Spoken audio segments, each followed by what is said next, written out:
இந்த வீடியோவில் Realme Buds Air 3 உடைய பேட்டரி ரீப்ளேஸ்மெண்ட் பார்க்க போகிறோம். இதுல எப்படி ஏறியே போங்கண்ணே.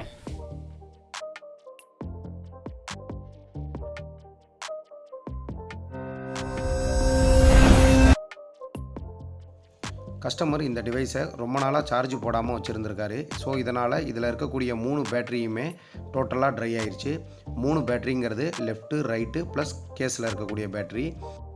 இந்த வீடியோவில் ரைட் சைடில் இருக்கக்கூடிய பட்ஸில் இருக்கக்கூடிய அந்த ஸ்மால் பேட்டரியை எப்படி நம்ம ரீப்ளேஸ் பண்ணுறதுன்னு பார்க்கலாம்.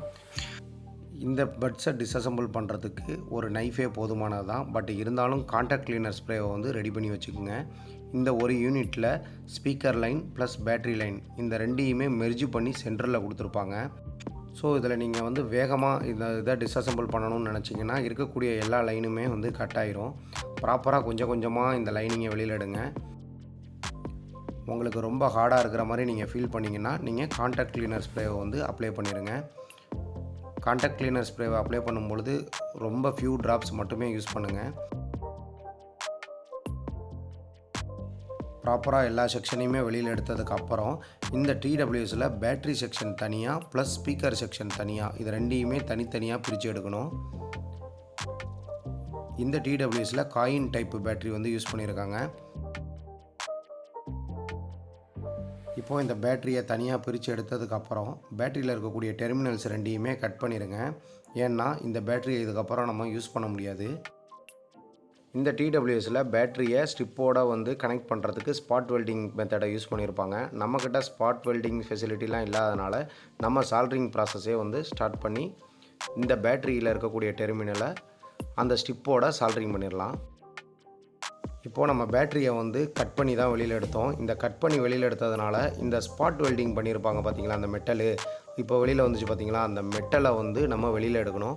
அதில் லைட்டாக நீங்கள் சால்ட்ரிங் கன்னை வச்சிங்கனாலே அது வெளியில் வந்துடும்.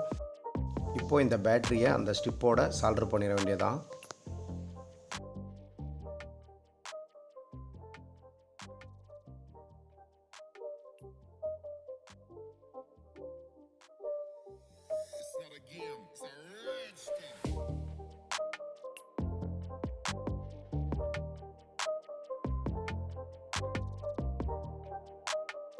என்டையர் சால்ட்ரிங் ப்ராசஸும் முடிஞ்சதுக்கப்புறம் இதை கரெக்டாக இருக்கா அப்படிங்கிறத கேஸில் போட்டு ஃபங்க்ஷன் செக் பண்ணி பாருங்கள்.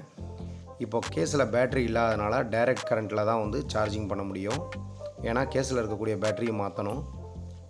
அசம்பிள் பண்ணுறதுக்கு முன்னாடி ப்ராப்பராக இன்சுலேஷன் பண்ணிவிட்டு இருக்கக்கூடிய மேக்னெட்டை ப்ளேஸ் பண்ணிடுங்க.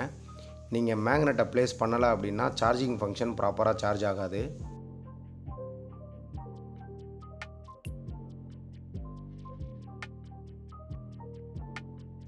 இந்த அசம்பிள் ப்ராசஸ்க்கு நீங்கள் பிளாக் கலர் க்ளூவை கூட யூஸ் பண்ணலாம். இந்த மாதிரி க்ளூவை நீங்கள் யூஸ் பண்ணுறது மூலயமா இருக்கக்கூடிய இந்த கேப் எல்லாமே அரெஸ்ட் ஆயிரும். இந்த மாதிரி பேட்டரி ரீப்ளேஸ்மெண்ட்டில் நீங்கள் தெரிஞ்சுக்க வேண்டிய ஒரே விஷயம், உள்ளே எவ்வளோ மில்லி ஆம்ஸு எவ்வளோ வாட் ஹவர்ஸ்லாம் கொடுத்துருக்காங்களோ அதே மாதிரி நீங்கள் அதே வாட் ஹவர்ஸ் மில்லி ஆம்ஸ் இருக்கக்கூடிய பேட்டரியை சேஞ்ச் பண்ணுங்கள். தேங்க்ஸ் ஃபார் வாட்சிங் பட்டன் செட். எப்படி தான் யூடியூப்பில் பேசி வீடியோ போடுறாங்களோ சரி.